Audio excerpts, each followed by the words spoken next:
Multiple set versus single set training. Now in this video, I'm not going to go over research, I'm just going to go over logical arguments for both sides to help you decide what would be best. So let's start with the single set approach.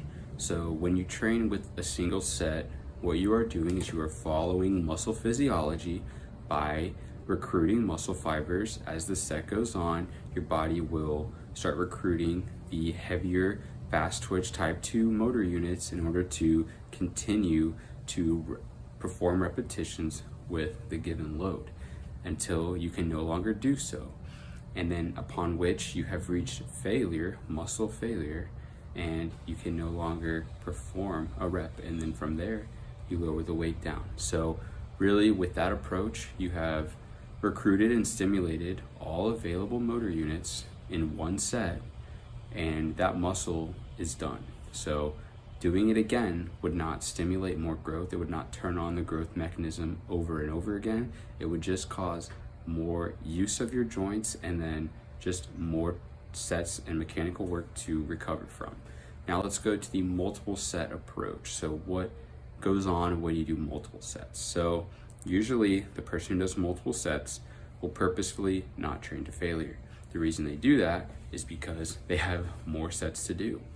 And if they train to failure, they won't be able to get as many reps on the next few sets. And their goal is to do as many reps as they can with a certain weight. So they would rather do 10, 10, 10 for 3 separate sets than do 12, 8, 7 if they actually push themselves harder. So usually they'll be holding back. Now what does this mean in terms of stimulus? Well, in the first set, they aren't going to get the full stimulus because they didn't go to failure. Then in the second and third sets, they are going harder than they did in the first set by pushing themselves harder. However, at this point, they're already pre-exhausted and fatigued from the first set to which they purposefully held back in. So you can see how instead of getting more stimulus doing your second and third sets, you're getting a little bit more, but you're also fatiguing yourself that much in the first set. It'd be better if you took the set to failure from the gun. But from then, you wouldn't need to do the other second and third multiple sets. So it's up to you. If you're fatigued, if you're that fatigued going into the second and third sets, you may not stimulate as much growth in those second and third sets as you could be led to believe. Multiple sets, they do eventually get around to stimulating growth as they've done so much work that their muscle is now tired enough to get stimulated to grow. However, with a one set approach, you streamline the entire process and you go directly to the stimulus by leaving the muscle under tension until failure. So that's how you recruit and stimulate muscle fibers.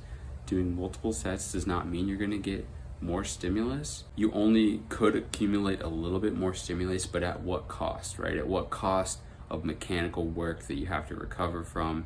At what cost to your soft tissues, to your tendons and your ligaments and your joints that you're putting them through that stress repeatedly? So ultimately it's up to you. Do you want to train in such a way that will get you directly to the stimulus and then you can stop and recover and adapt? Or do you want to take kind of a long way to getting to the stimulus and then you might get there, but then you will have more to recover from taking that much more work to get there?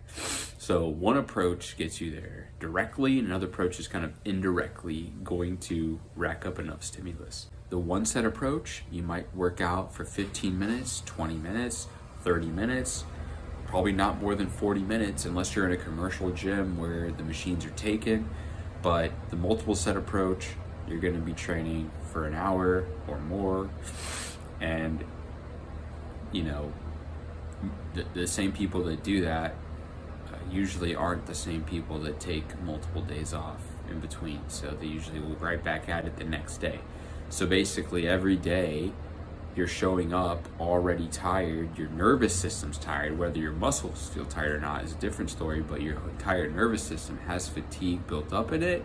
And by training again, you're just not going to be able to put out the same output, the same force, the same energy and intensity of effort that you need in order to stimulate growth. So it's up to you. Do you want to keep showing up to the gym day after day and doing multiple sets for an hour plus on end, or do you want to streamline the process, get the stimulus, and get out? So the choice is yours. This is kind of the logic behind one set versus multiple sets. Really, if you do one set that takes you between 1 to 2 minutes, you're doing the same time under load that someone else would have gotten from their 5 or 6 sets, because most people's sets take 10 to 20 seconds at the most. So you're getting all that time, you're just condensing it into one proper set with probably a little bit lighter weight than the people who are doing multiple sets are using. But heavier loads doesn't mean you're getting more growth. It's just using a heavier load. So you want to recruit the muscles, stimulate them, fatigue them in order to train them. Hopefully this video shed some light on both approaches, and you can decide which is better, which would work. It's going to come down to what stimulates it and what can you recover from, which to me, high intensity training stimulates growth and allows you to recover from it. Multiple set training most of the time may not stimulate growth, might do too much work to where you're not recovering from it. So the choice is yours.